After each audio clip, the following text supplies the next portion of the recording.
Vamos para a mensagem. Eu convido os irmãos para me ajudarem, colocar aí. Já está. Bom, eu vou fazer uma síntese do livro. Se você não gostar, não precisa comprar o livro. Já vou dar a síntese do livro nessa mensagem. Mas se você gostar, pode adquirir o livro. Esse outro, Encontros Notáveis, aí já é de um coração mais pastoral, para edificação, sabe? Você pegar informação e transformar em conhecimento, essa é a ideia. Tenho colegas que estão comprando e dando para pessoas que eles estão evangelizando, e tem sido algo assim, o retorno tem sido muito positivo, tá bom? Muito bem, já no próximo slide eu quero falar para vocês que nós vamos tratar de algo aqui, meus queridos irmãos, que diz respeito às profecias. Não há nenhum livro religioso que tenha profecia, só a Bíblia Sagrada.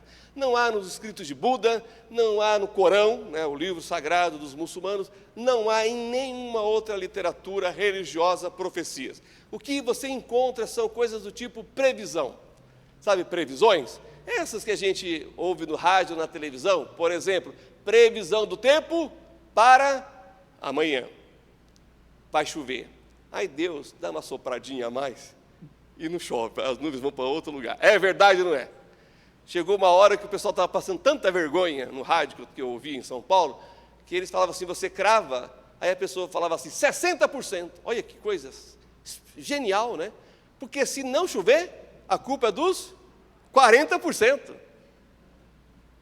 Veja bem, a Bíblia não trabalha com essa possibilidade de previsão, ela trabalha com profecia, revelação do que vai acontecer, para que quando acontecer, você saiba que é Deus falando. Só Deus faria algo desse tipo.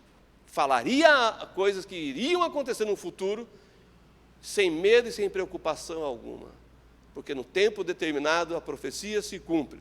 Eu tenho uma frase que é a seguinte: a profecia se impõe ao intérprete. Nós vamos tratar isso. Gog e Magog. Quem estava falando, né, de Gog e Magog, Ezequiel 38 e 39, ninguém mais estava falando desse assunto nas igrejas, até que 80 anos, né, depois da Segunda Guerra Mundial, a Rússia faz o quê?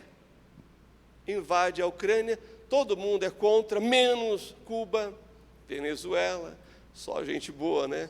Irã, Líbano, Síria, todo mundo foi contra. Quem que o Kremlin ameaça? Israel. Novidade? Nenhuma. Esse é um capítulo aqui do livro, tá bom? Muito bem, já no próximo tópico aqui, eu quero que você abra a sua Bíblia comigo, lá no profeta Isaías, capítulo 46, e vamos ler os versículos 9 e 10. Pode ficar em pé, irmãos, para lermos esse texto? Aliás, vamos ler 2 textos aqui no profeta Isaías e vamos orar, tá bom? Abra lá, profeta Isaías, capítulo 46, e nós vamos ler os versículos 9 e 10. Depois, vamos ler Isaías 45, 11, aí está bem pertinho, então fica fácil, né? A Bíblia fala do passado, olha que interessante. Aliás, a Bíblia responde, né, o tema mais importante da filosofia, de onde viemos, por que estamos aqui e para onde vamos. A Bíblia tem resposta. Aliás, os bons filósofos são aqueles que fazem boas perguntas, e os bons teólogos são aqueles que dão boas respostas. E é o que nós vamos ver agora, o que a Bíblia diz sobre passado e o futuro. Todo mundo comigo? Posso ouvir um amém? Ou espera, pastor? Uau, todo mundo? Então vamos lá. Deixa eu ler com vocês os versículos 9 e 10 do capítulo 46 do profeta Isaías. Lembrai-vos das coisas passadas desde a antiguidade, que eu sou Deus, e não há outro Deus, não há outro semelhante a mim, que anuncie o fim desde o princípio, e desde a antiguidade as coisas que ainda não sucederam, que digo, o meu conselho será firme, e farei toda a minha vontade. 45, versículo 11, lemos assim diz o Senhor, o Santo de Israel, aquele que o formou, perguntai-me as coisas futuras, demandai-me acerca de meus filhos e acerca da obra das minhas mãos. Deus tem interesse que a gente questione, que a gente pergunte, que a gente queira saber o que Ele tem revelado, para um propósito, nos prepararmos para isso. Oremos ao Senhor. Pai, fala conosco, Senhor, através da exposição da Tua palavra, edifica a Tua igreja, desperta, trabalha os corações, e se há alguém no nosso meio, ó Deus, que ainda não tomou a decisão mais importante da sua vida, que é crer em Jesus Cristo como seu único e suficiente Salvador, que essa seja a noite de salvação, para a glória do Teu nome, é o que eu te peço em nome do Senhor Jesus, o Messias de Israel. Amém. Irmãos, nós somos ignorantes acerca de muitas coisas, é verdade, mas tem uma coisa que nós não podemos ser ignorantes, é acerca da palavra de Deus. Sobretudo, o futuro, porque Deus quer que você esteja preparado para isso. Aliás, a Bíblia diz que todos nós somos amados por Deus, amém? Você é amado de Deus ou não? Sim ou não? Mas ele falou algo para um profeta bem interessante. Falou assim para Daniel: você é muito amado. Entenderam? Por quê? Porque ele dedicou tempo, sua inteligência e recursos para aprender sobre a profecia. Ele ficou esperando os rolos do profeta Jeremias para saber quanto tempo levaria o cativeiro na Babilônia. Aí o anjo Gabriel vem para ele e diz: você é muito amado. Por quê? Porque ele se dedicou ao estudo da profecia. Eu não tenho dúvida que eu sou amado por Deus, que você é amado por Deus, mas se você quer ser mais amado, estude comigo a profecia bíblica. Nós sabemos também dos livros mais atacados da Bíblia. O primeiro é o livro do Gênesis. Por quê? É o início de tudo, é a nossa origem, a nossa história. Qual o segundo livro mais atacado? Apocalipse, é o fim de tudo. E o terceiro? Daniel. É tão impressionante Daniel falando das potências mundiais, que os críticos, os teólogos liberais, eles vão dizer que tinha que ter pelo menos 5 Daniéis. Porque ele falava com tanta precisão sobre os impérios mundiais, que não é possível saber de um negócio desse. Claro que ele não sabia, Deus revelou para ele. Essa é a diferença. Nós lidamos com a revelação bíblica, e é totalmente diferente. Já no próximo tópico, irmãos, eu quero falar sobre, afinal de contas, que povo é este? O povo de Israel. O povo de Israel é o povo da aliança. Pode passar o próximo tópico, é o povo da aliança abraâmica. Vá lá comigo em Gênesis, capítulo 12, e aqui nós temos os versículos mais importantes da Bíblia. Por quê? Porque tudo é desdobramento dessas promessas que Deus fez ao patriarca Abraão. Gênesis capítulo 12, versículos de 1 a 3, essas palavras estão em vigor até o dia de hoje, irmãos.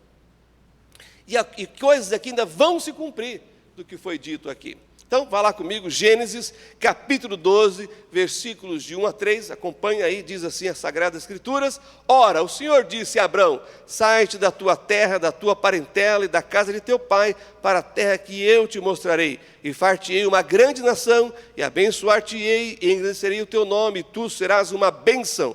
E abençoarei os que te abençoarem, e amaldiçoarei os que te amaldiçoarem, e em ti serão benditas todas as famílias da terra. Finalzinho do versículo 3, Jesus Cristo é aquele que abençoa todas as famílias da terra. Mas olha que interessante aqui: abençoarei os que te abençoarem. Quem abençoa a descendência de Abraão é abençoado. Eu não sei se vocês sabem, mas foi um brasileiro que presidiu lá na ONU da partilha da terra entre os judeus e os árabes. Os árabes rejeitaram a parte deles, os judeus não, eles aceitaram. Vocês sabem o nome desse brasileiro? Oswaldo Aranha. Agora, vocês acham que quando tem a abertura da ONU, o Brasil fala primeiro porque decidiram dar essa oportunidade para a gente? Não, não. É porque os nossos pracinhas combateram na Segunda Guerra Mundial.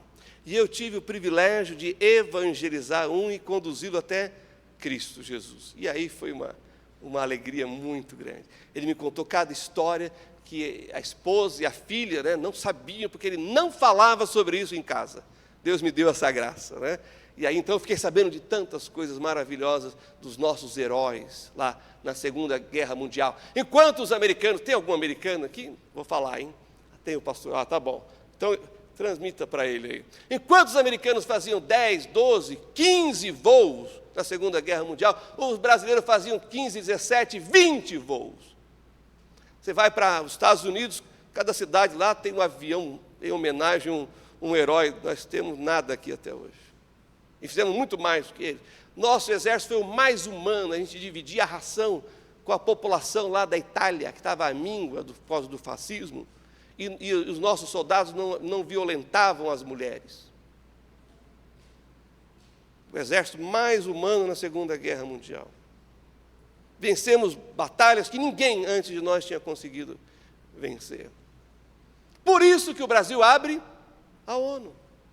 Por isso estava um brasileiro lá.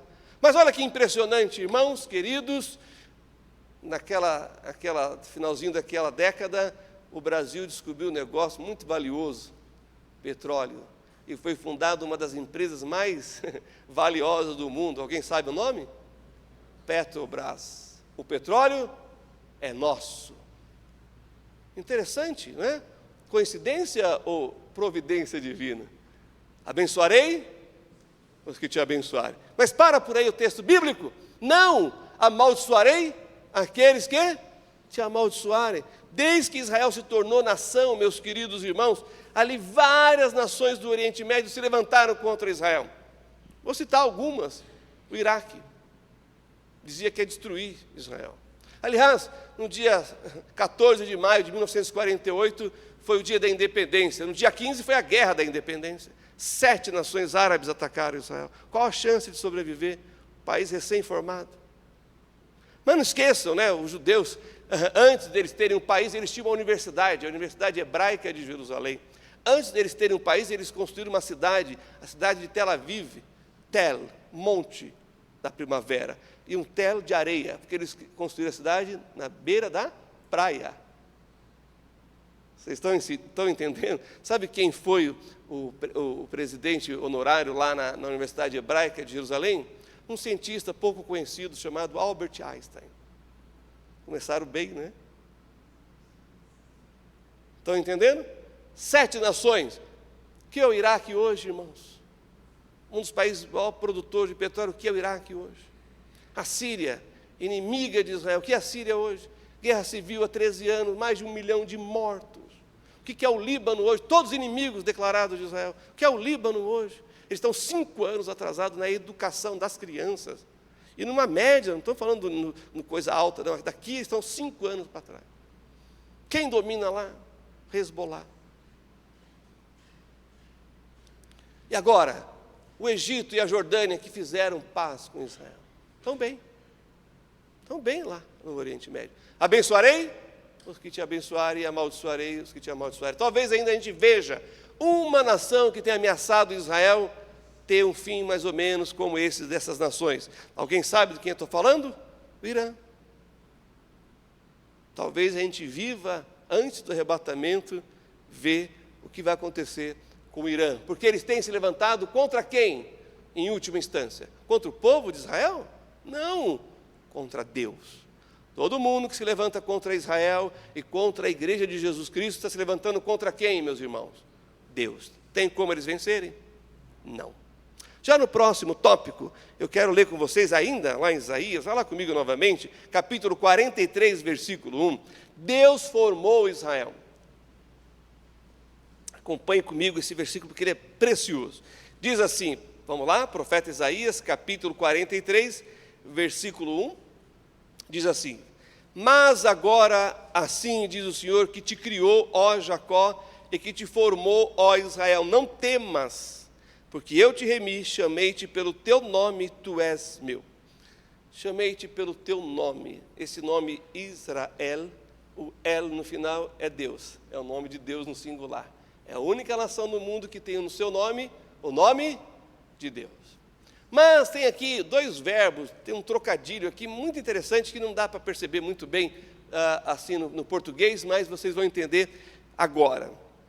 Quando ele diz que te criou, ó Jacó, é o mesmo verbo lá do Gênesis. É o verbo criar do nada. Já o verbo formou Israel é você criar algo a partir de uma outra coisa. Por exemplo, esse púlpito foi criado a partir da madeira. Mas, isso é o Israel, mas Jacó foi criado do nada. Vamos ver isso? Por exemplo, lembra da matriarca Sara? Ela era estéril, não podia ter filhos. Aí Deus prometeu um filho, ela riu, vocês lembram da história, por isso que Deus deu o nome do menino, e o menino chama-se Isaac, Itzhak. Sabe o que quer dizer isso no hebraico? Aquele que ri. Por quê? Você sabe com qual idade que ela foi mãe, né? Imagina ela descendo para o play, para brincar, levar o Isaac para brincar com as outras crianças. As mães estão lá, todo mundo está lá. Aí ela fala, olha que bonitinha, a vovó veio trazer um netinho para o play. Aí ela fala o quê? Não, é meu filho. Todo mundo entendeu. Mas temos o Isaac que casa-se com Rebeca, que também é estéril. Ele ora por 20 anos por ela. Deus ouve a oração e manda em dose dupla. E os meninos já vêm brigando lá dentro. Você sabe que a questão do Oriente Médio é um problema de família. Os irmãos estão brigando lá dentro. Vocês sabem, né, a história, Esaú e Jacó. Jacó vai casar com Raquel, não é? Vai trabalhar 7 anos, vão entregar a Lia para ele. É por isso que nos casamentos se levanta o véu da noiva. Para saber se é ela mesmo. Está meio fora de moda hoje, né, o véu, né? Mas quando casa com véu, que chega no meio, opa, deixa eu ver se é a pessoa certa. É o caso de Jacó, ok? Raquel é estéril. E aí, irmãos, ela pede um filho, Deus não responde, ela vai falar com Jacó, ela vai falar na cabeça dele. Aí ele vai chegar uma hora e falar, mulher, eu estou no lugar de Deus, por acaso? Para de me importunar. Vocês lembram disso? Mas Deus se lembra. E Deus dá um filho para ela. Qual o nome do menino? José. Presta atenção, a Raquel é um caso de estudo na Bíblia. Ela não podia ter nenhum filho, certo? Quando Deus dá, ela põe o nome do menino de Yosef. Sabe o que quer dizer Yosef, José, em hebraico? Que Deus me acrescente. Ela queria mais. E Deus mandou o segundo filho. Qual o nome do menino? Não, esse é o nome que Jacó deu. Qual o nome que ela deu? Ben-Noni. Ben é filho, Noni, da minha dor, do meu sofrimento que levou à morte. Agora imagina um menino chegando na escola, Jaime Roso, qual o seu nome? Matei minha mãe. Vai sofrer bullying a criança, não é possível. O que o Jacó faz? Muda o nome de Ben-Noni para Benjamim, filho da minha direita, filho da minha destra, filho da minha força. Vocês entenderam por que Deus usou aqui para formar Jacó, o verbo de criar do nada, e para formar Israel, o verbo formar?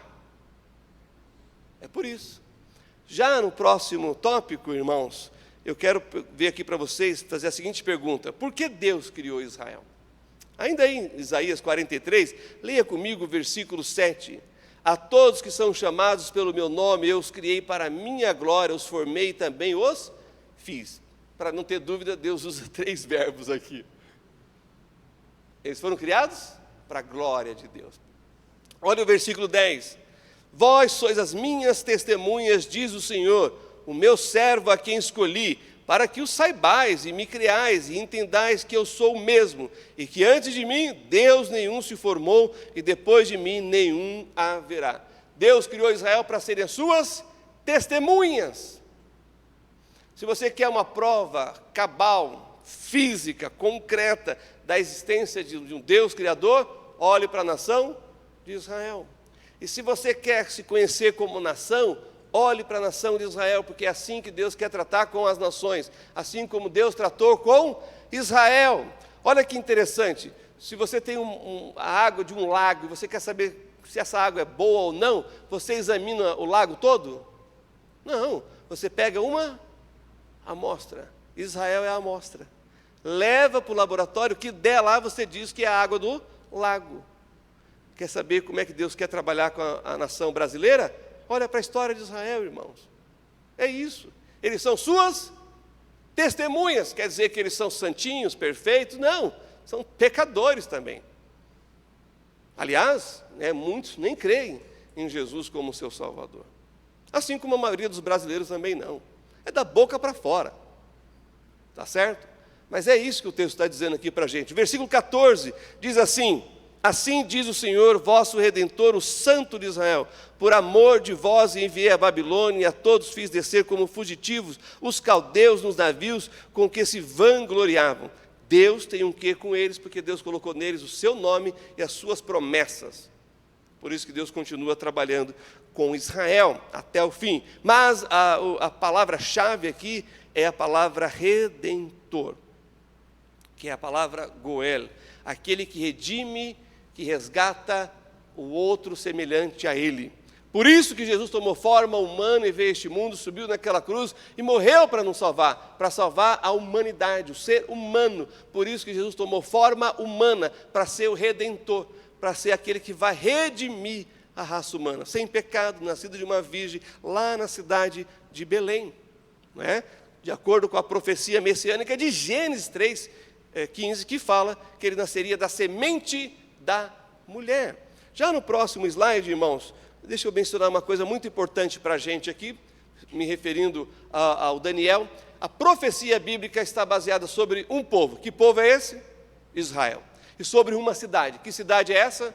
Jerusalém. Por isso que Jerusalém é tão disputada, é tão, assim, todo mundo quer conquistar aquele pedacinho de terra que Deus colocou o seu nome, e você pensa assim: pastor, deve ter lá pedras preciosas, diamante, ouro. Não, só tem pedra mesmo, é só pedra que tem em Jerusalém. Ah, se essas pedras falassem. Imagina, irmãos, você poder andar nas ruas de Jerusalém, em que tenha escavado 3, 4 metros para baixo o piso original da Rua do Cardo, né? Norte a sul, e você pisar nas pedras que Jesus pisou. Ou você andar numa parte da cidade que o prefeito de Jerusalém, quando eles conquistaram em 67, ele foi mexer para resolver o problema de saneamento básico. Olha que coisa interessante. Uma cidade de 3.000 anos, com os romanos, já tinha saneamento básico. Igualzinho no Brasil. O Brasil é assim, tem saneamento básico em tudo. E olha que nós temos 500 anos. 2.000 anos atrás já tinha saneamento básico em Jerusalém.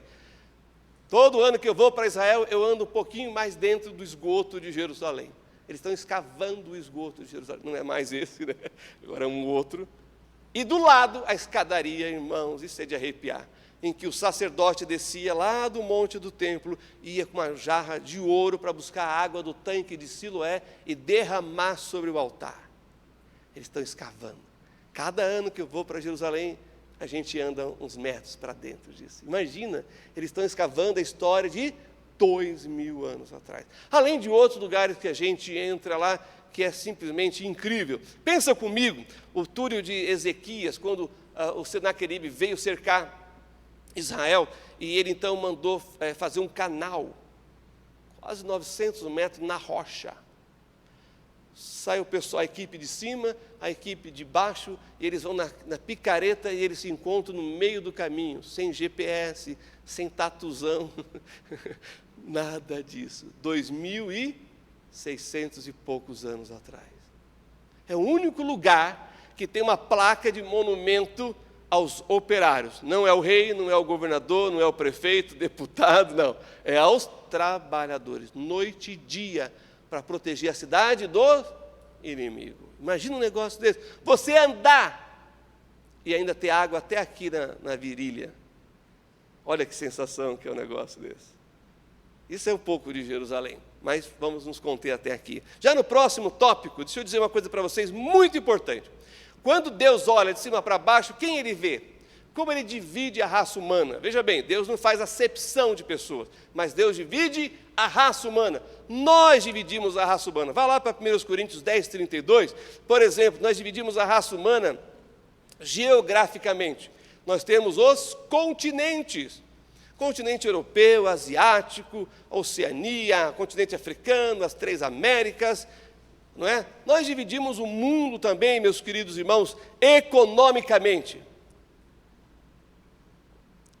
Nós temos países de primeiro mundo e temos países de... Não é mais segundo mundo, nem terceiro mundo, agora é emergente.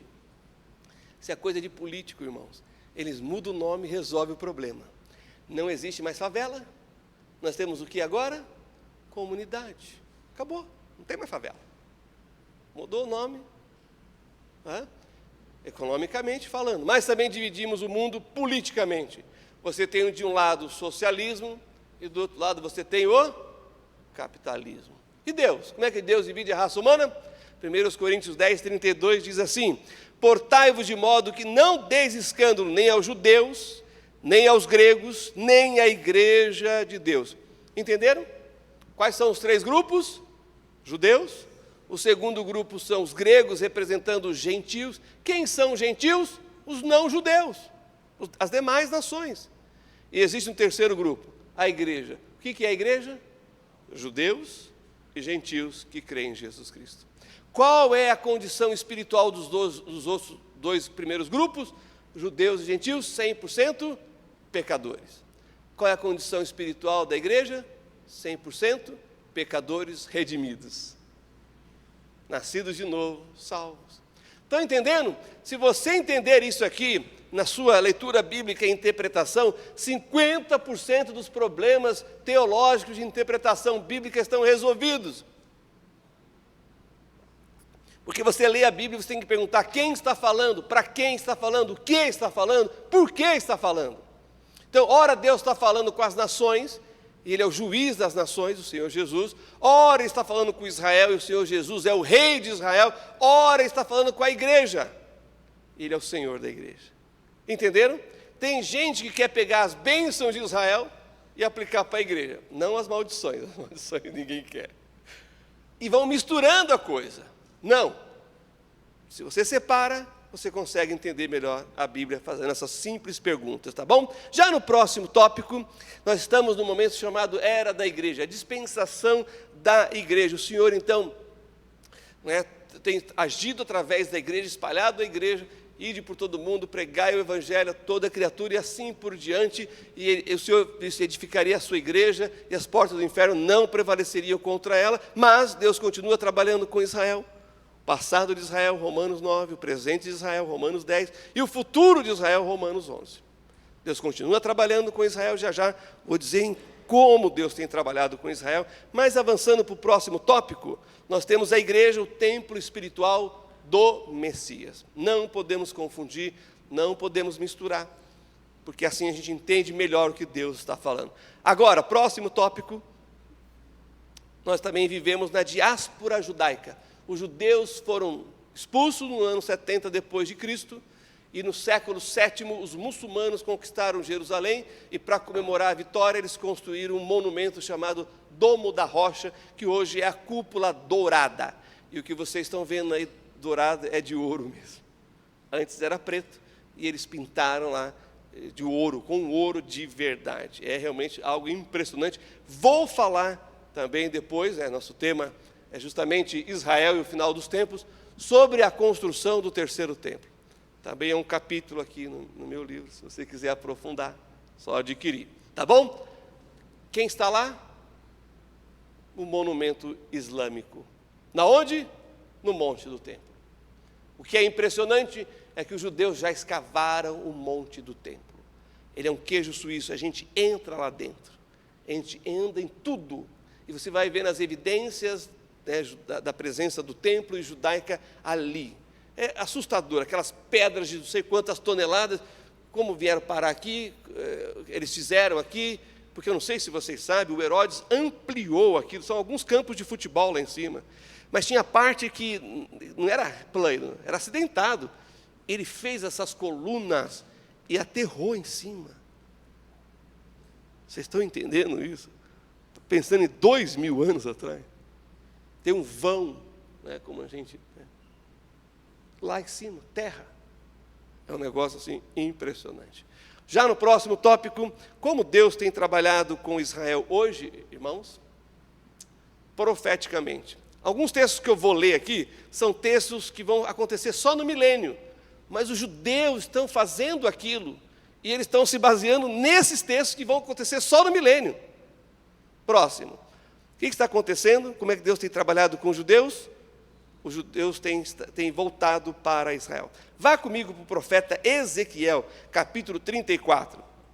O que eu estou mostrando para os irmãos, lendo e explicando, está acontecendo nos nossos dias.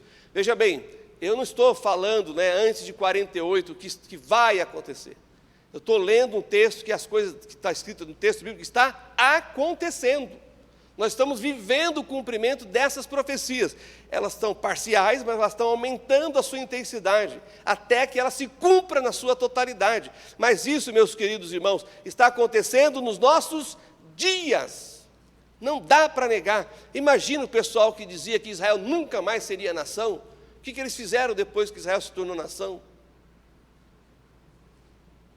Como eles vão interpretar a Bíblia depois que Israel se tornou nação? Leia comigo, capítulo 34, versículos 11 a 13. Porque assim diz o Senhor Deus: eis que eu mesmo procurarei pelas minhas ovelhas e as buscarei, como o pastor busca o seu rebanho no dia em que estão no meio das suas ovelhas dispersas. Assim buscarei as minhas ovelhas e livrá-las-ei de todos os lugares por onde andam espalhadas no dia nublado e de escuridão, e tirá-las-ei dos povos, e as congregarei dos países, e as trarei à sua própria terra, e as apacentarei nos montes de Israel, junto aos rios e em todas as habitações da terra. Volta aí um pouquinho, leia comigo agora Jeremias, profeta Jeremias 32, 37. Diz assim o profeta Jeremias, no seu capítulo 32, no versículo 37. Vou ler aqui para os irmãos. Eis que eu os congregarei de todas as terras para onde os tenho lançado na minha ira, e no meu furor, e na minha grande indignação, e os tornarei a trazer a este lugar, e farei que habitem nele seguramente. Vocês entenderam o que eu acabei de ler? Quem que espalhou eles mesmo? Foi Deus, por causa do pecado deles. Mas o juízo de Deus não é contra o homem. O juízo de Deus é a favor do homem. Irmãos, eu lembro quando a minha mãe me batia, e ela falava assim: você está apanhando em casa para não apanhar na rua da polícia. Vocês ouviram isso da sua mãe? Então vocês tiveram uma boa mãe. Ou tem, né? Mas também, irmãos, ela me batia e ela falava assim: dói mais em mim do que em você. Eu nunca acreditei nisso. Até que corrigi meu primeiro filho, Nicolas. Como dói na gente. Como dói na gente. Mas é para o seu próprio bem, minha mãe dizia. E é verdade. O juízo de Deus não é contra o homem, é a favor do homem. Imagina se os judeus não tivessem sido espalhados quando surgiu um anticristo, um semi-anticristo, o Hitler, que matou 6 milhões de judeus, 1,5 milhão de crianças. Imagina se todos eles estivessem num lugar só. Vocês estão entendendo? Que o juízo de Deus não é contra o homem, é a favor do homem, para que ele se arrependa. Então Deus está trazendo eles e tem plantado eles lá seguramente, ou seja, seguro, para nunca mais saírem. Deus está trabalhando nisso. Pode passar o próximo. Aqui no profeta Jeremias 29, 11, os judeus estão prosperando naquela terra, meus queridos irmãos. É assustador isso, porque ali é um país com 20 mil e poucos quilômetros quadrados, a metade é deserto, e é uma única democracia no Oriente Médio, é o país mais próspero lá. Entende? Quando a gente olha geograficamente, fica impressionado. Olha o versículo 11 aqui, do capítulo 29 do profeta Isaías. Porque eu bem sei os pensamentos que tenho a vosso respeito, diz o Senhor, pensamentos de paz e não de mal, para vos dar o fim que esperais. Deus tem cuidado, Deus tem preservado, Deus tem protegido. Pode passar o próximo, irmãos. Israel é o 11º país mais feliz do mundo, mas pastores não estão em guerra. Estão em guerra. Mas o trânsito mata mais do que a guerra lá em Israel. Das guerras todas. As pessoas falam assim: pastor, os jovens lá que vão para o exército, eles estão morrendo. Eu falei: estão morrendo por uma causa nobre e justa, pela família, pela a pátria. E os nossos jovens, irmãos, que morrem por causa de celular? 60 mil mortos por ano, assassinados. É para a gente pensar. Pode passar, a classificação deles é muito boa. Olha só, a terra de Israel está florescendo. Esse aí é o deserto do Aravá. eles exportam flores, rosas para a Europa, e o principal comprador é a Alemanha. Ironia, né? É Deus mesmo fazendo essas coisas. E olha lá, vai lá comigo para o profeta Isaías. Vamos lá, profeta Isaías, capítulo 32. Diz assim, profeta Isaías, capítulo 32, vou ler aqui para os irmãos na palavra de Deus. Diz assim, 32, versículo 15.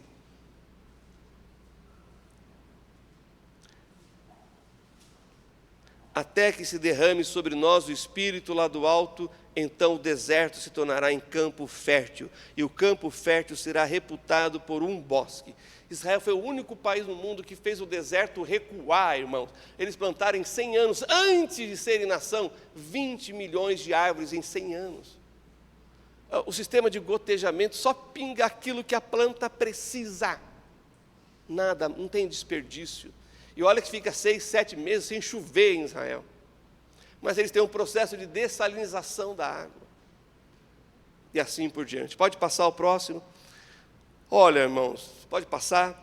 Israel chegou, né, eles enviaram uma nave espacial israelense. Sabe qual é o nome da nave? Bereshit. Sabe o que quer dizer Bereshit? Gênesis. Nós não temos, irmãos. Nós não temos. Pode passar. Olha a foto que eles tiraram lá, né, do espaço. Israel, um paizinho de nada, 9 milhões de habitantes, 7 milhões de judeus israelenses e 2 milhões de árabes israelenses. Eles têm 2 milhões de árabes israelenses, são cidadãos, aceitaram o governo de Israel, eles votam, são votados, eles têm juízes, eles vão para a faculdade, eles servem no exército de Israel, eles estão na polícia de Israel. Os palestinos podem ir para Israel, mas os judeus não podem ir para lugar nenhum da Palestina. Aliás, quem for comigo para Israel o ano que vem, a gente vai ver as placas lá, entrando nas cidades da autoridade palestina, dizendo que os judeus não são bem-vindos lá e é perigoso eles estarem lá. Placa em hebraico, em inglês e russo. Mas os palestinos podem ir para Israel. É um negócio assim estranho quando a gente vê a mídia, né? A mídia tendenciosa. Pode passar. Agora olha que interessante. Deus tem sim. Essa era a foto que eu falei. Pode passar. Deus trabalha com Israel na proteção. Pode passar. O que vocês estão vendo aí azulzinho é Israel. Ao redor, nações muçulmanas. 350 milhões de vizinhos, potencial inimigo. Como é que Israel sobrevive, irmãos? Qual a explicação? Por que eles não conseguem vencer Israel? Próximo slide. Porque Deus usa tecnologia, mas Deus está sobre Israel protegendo. Tem outra explicação? Não tem outra explicação. Agora, os muçulmanos não vão parar, porque é uma questão de uma guerra santa. Eles acreditam que Alá é mais poderoso. Mas se Alá não está vencendo até agora, quem é que é mais poderoso? O Deus de Abraão, Isaque e Israel. Isso é inaceitável. Eles não vão admitir isso. Porque ao admitir isso, eles estão dizendo que há só um Deus. E é o Deus dos judeus. Próximo. Deus também tem trabalhado na preservação. Isso aqui é impressionante. O judeu pode nascer em qualquer lugar do mundo, ele vai ter o nome do lugar, do país, e o nome hebraico. Ele vai ser um judeu brasileiro, judeu americano, judeu chinês, judeu em qualquer lugar do mundo. Vai ser circuncidado ao 8º dia. Vai celebrar as festas judaicas, né? Vai ter todo aquele rito que eles têm até hoje, a dietética judaica. Vão à sinagoga. Estão entendendo? Eles estão a sua cultura e a sua identidade preservada. Segundo antropólogos, qualquer povo, 500 anos disperso pelo mundo, perde a característica de povo. Vamos fazer um teste aqui. Você sabe de onde você veio? Sabe a sua origem? Você sabe? Alguém sabe aqui? Sabe o nome do bisavô, tataravô? Sabe de onde a gente veio? A gente não sabe, irmãos. 200 anos. A gente é o quê? A gente é o quê? Brasileiro. Mas a gente não sabe de onde a gente veio. Ah, pastor, deve ser da Europa.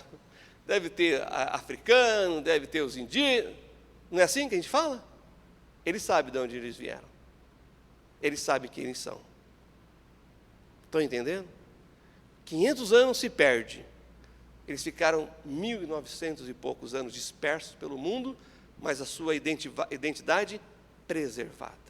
E por fim, salvação individual. Depois nós vamos ver sobre a salvação coletiva de Israel. Irmãos, eu pavimentei aqui então o nosso caminho para vermos Israel na escatologia, no fim dos tempos. Que você possa entender que Deus continua agindo com esse povo, protegendo, preservando e salvando. Há um remanescente, agora, na época da igreja. E esse remanescente é o que nós queremos alcançar para Jesus. Esse é o nosso ministério, ministério de testemunho ao povo judeu. Nesses 24 anos de ministério, 76 judeus oraram com a gente recebendo Jesus, de forma direta ou indiretamente. Estava contando para o irmão João, né, um testemunho que durou tempão, né, irmão? Imagina, mas tem muitos outros que Deus tem nos dado essa graça, esse privilégio, essa oportunidade. E, claro, a nossa gratidão aos irmãos que têm orado e que têm participado do nosso ministério. O que eu posso dizer para vocês, finalizando aqui, nós vamos dividir os galardões. Quando nós chegarmos lá, nós vamos dividir os galardões. Porque a obra de Deus não pode ser feita por uma pessoa, né?